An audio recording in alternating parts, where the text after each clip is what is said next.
Let's talk about 7 pitchers that fascinate me. Some are good, some are bad. This is really just an excuse for me to rip through some things that are on my mind, talk some pitching. We'll do it screen share style, shooting for about 1.5 minutes per name. And at the end of each, I will give an over-under as to their projected ERA rest of season. I'm using Fangraphs ATC projection here. And there's also a call to action. So hang around to the middle of the video, and I want some participation from you in the comments. So let's do this. Let's start with Sandy Alcantara, the biggest piece for this coming deadline. But before he actually gets traded and returns a package the Marlins like, he's got to pitch better because he hasn't done that well so far this season coming off Tommy John. -1% came on his walk rate to left-handed hitters. Baffling, given how good he's been versus lefties in the past. 15% barrel rate here does not make any sense. And the big thing, you look at his four-seam fastball location year over year. It is a head scratcher overall. Let's look at 2023 here. Look at where he located this pitch. Up, middle, up in the zone, right? He didn't throw this a ton to left-handed hitters. It's kind of more a peripheral weapon, but it's important in his mix because he elevates it. There's nothing really else that he throws with this much elevation to lefties. The changeup is down, the sinker is down, the slider is down, everything is down. You elevate the four-seam up and throw it 15 to 20% of the time.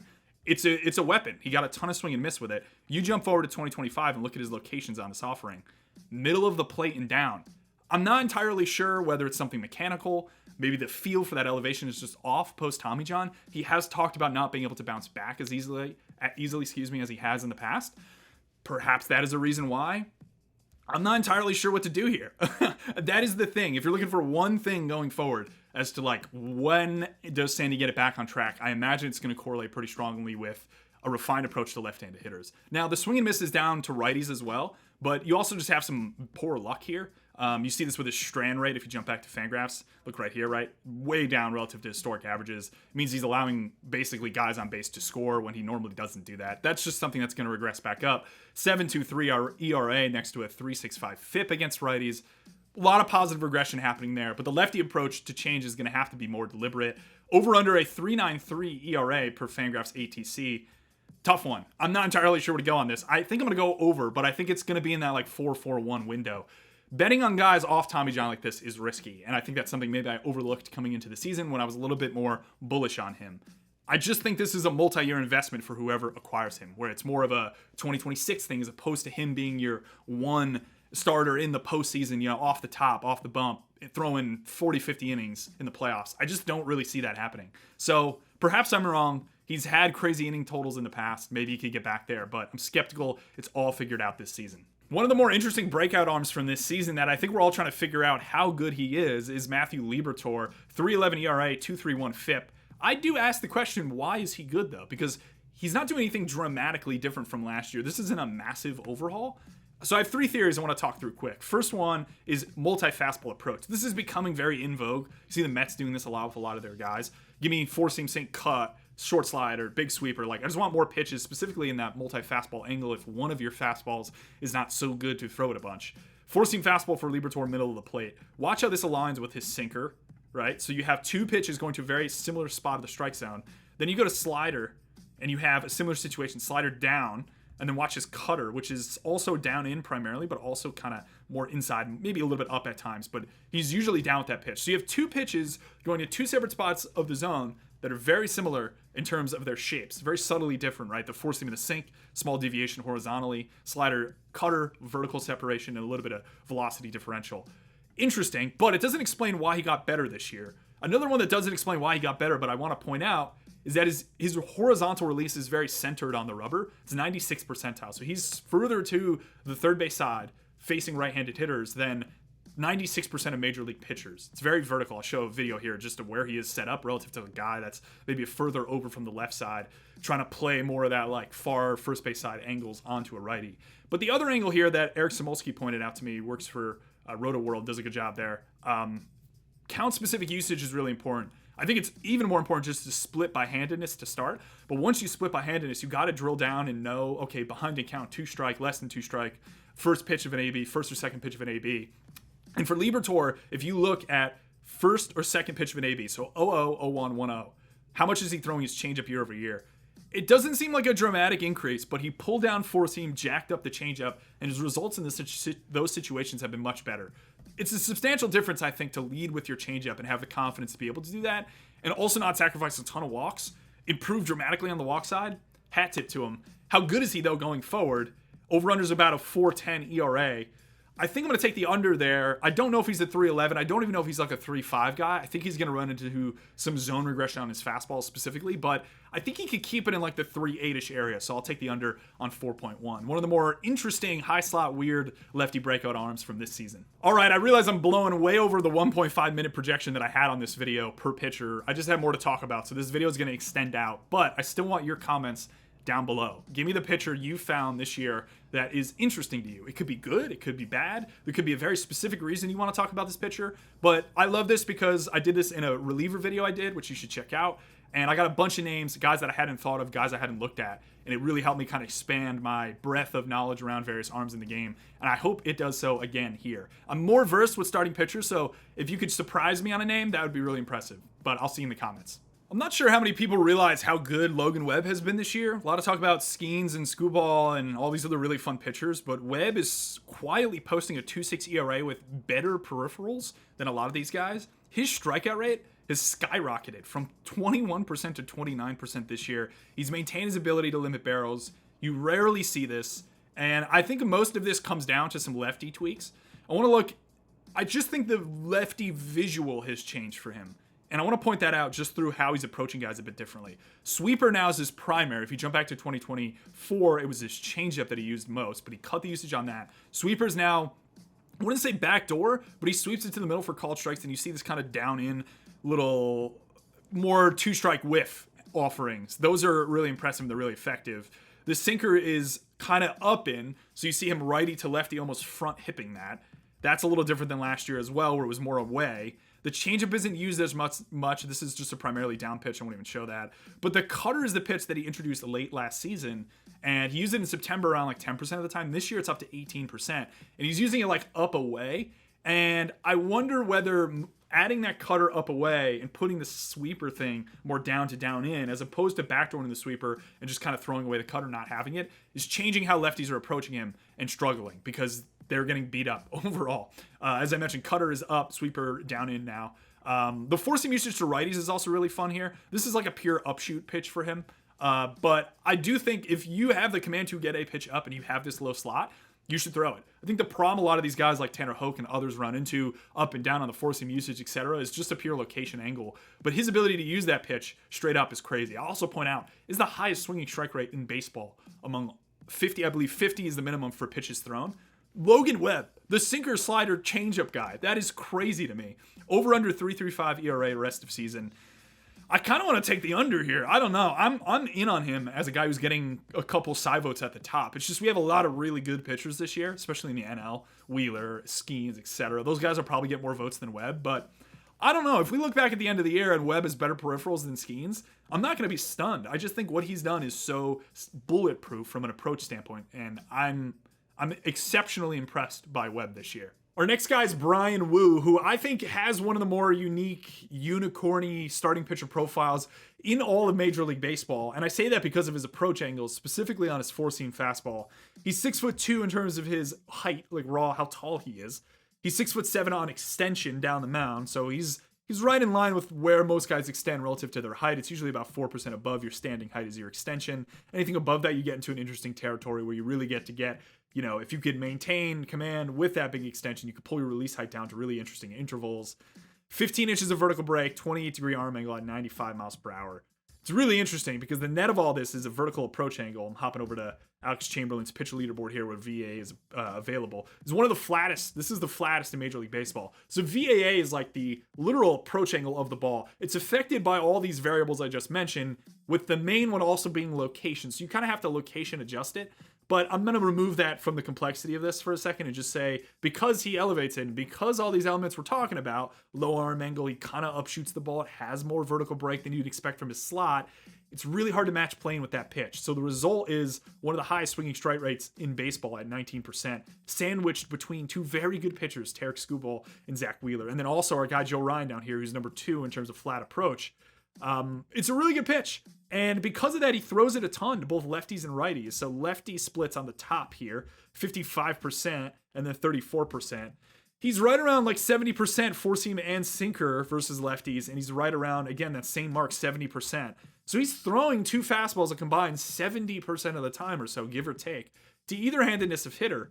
That to me is unique, and it works because he cuts his four seam slightly despite that upshoot, so he's able to get to some bit of a good, interesting sinker shape where he has, around average vertical break for the pitch and a bit more arm side.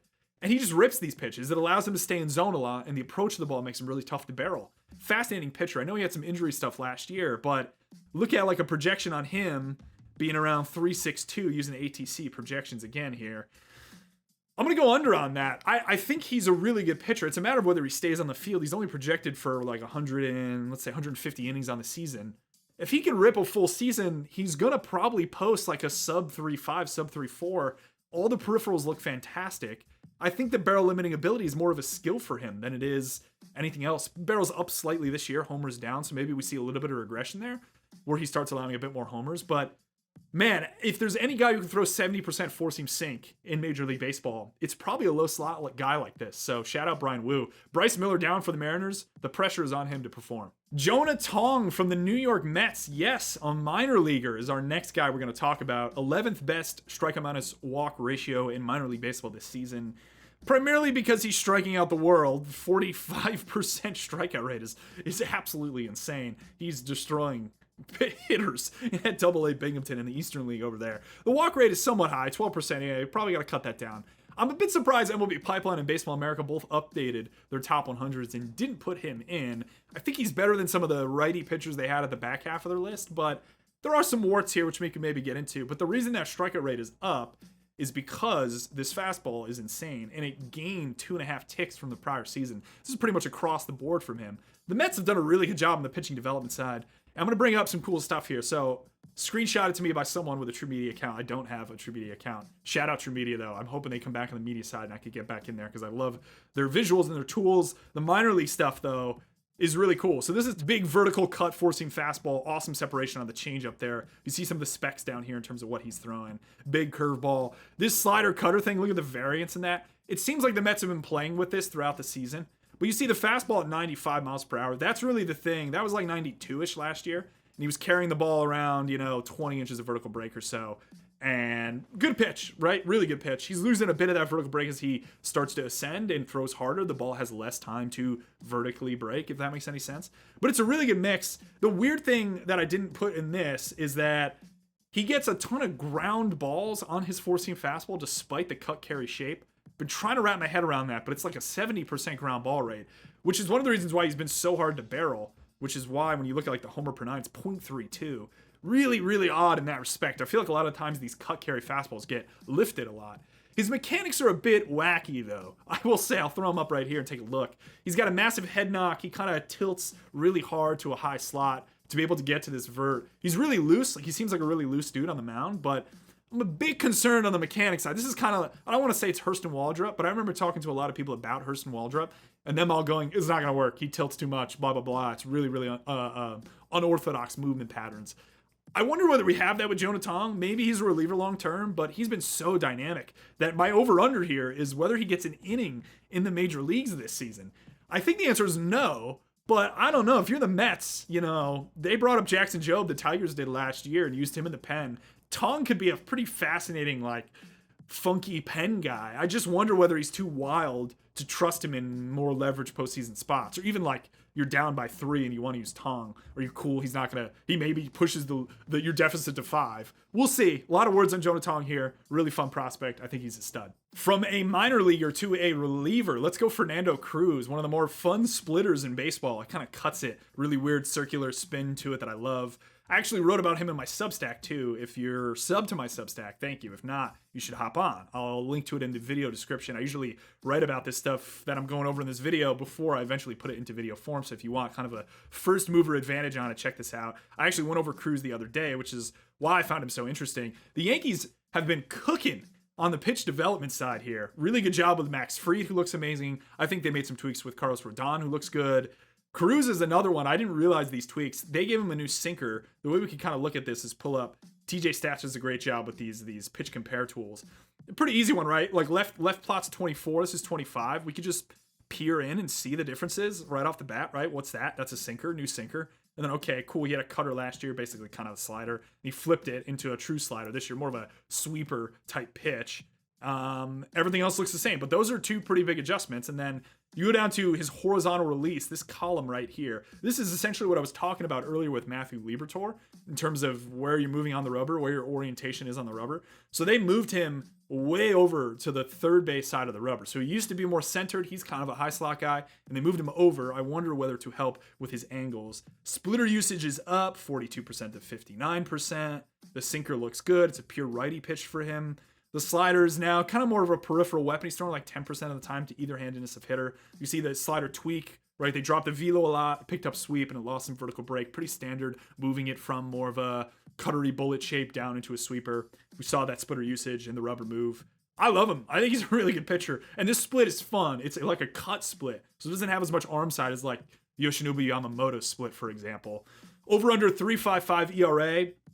Man, that's an absolute smash under. I think I've been going under on a lot of these, unfortunately. I think I have a couple overs coming. And Sandy I was over on for sure. But Cruz is one of my favorite relievers in baseball. I think projections have him, if you use ATC 355, come on. Like, he's going to be sub 3 pretty easily this year, in my opinion. I just think it's underselling the barrel side. The walks are better, despite the fact that he's throwing more splitter, which is a crazy combination. And the strikeouts look fantastic. I think the underlying swing miss data looks great, too. He's one of the best relievers in baseball. The Yankees have two of the best relievers in baseball between him and Luke Weaver. And I haven't even mentioned Devin Williams, who doesn't look good to start the year, but it doesn't really matter. Yankees cooking, man. Fernando Cruz is one of my favorites. It's really fun watching him. Let's finish things off with the guy who was initially going to lead this video, but because of the IL stint, he moved to the end of this video. Roki Sasaki goes on the IL with a shoulder injury. The Dodgers are not entirely sure what it is so far. He might be out a month. I have no idea. I guess we'll find out. It seems like he was dealing with something comparable last year, at least. Wasn't arm-based. Who knows, right? He throws really hard. These guys are always subject to injury. The Dodgers seem to be running into an injury problem. But Sasaki wasn't good before the injury. I would argue he wasn't even good early in the year when the velo was hotter. It's not like he got better with lower velo. He wasn't pitching well. He had a 1.3% strikeout minus walk rate, which is one of the lowest in baseball, next to a lot of guys who are not particularly good. Struggled, right? Four-seam whiff was 10% lowest in Major League Baseball. The velo was down to 94.8 his last outing. The usage came down as well. They were starting to protect that pitch. Slider and splitter zone rates are a bit of a problem here, right? They're both below 40%, and the only pitch he has to strike versus either handedness of hitter is this four-seam fastball, which is getting crushed from a barrel perspective. And because of that, you see the chase on the slider and split are low. 26% is average, down to 20%. This is not going to cut it. He had a bunch of problems versus left-handed hitters in particular. Anything kind of up versus them was just getting absolutely barreled. So it was very obvious to go, okay, what does he add? And I was tipped off to this video here, which I thought was pretty interesting. You'll see him in a bullpen. This is on April 30th, I believe. He picks up a grip, and then you see pitching coach, assistant pitching coach kind of talking through it. This is a sinker. He's working on a sinker in this. You see him going arm side. Coach is cueing arm side down, right? That's a sinker grip. So I thought that was interesting. This was before he got injured, but the wheels were flowing here in terms of, okay, what can we do? Get some claps, good shape. They liked it overall, right? I thought this was interesting. It was a good grab. I'm surprised this stuff, 7,000 views is low.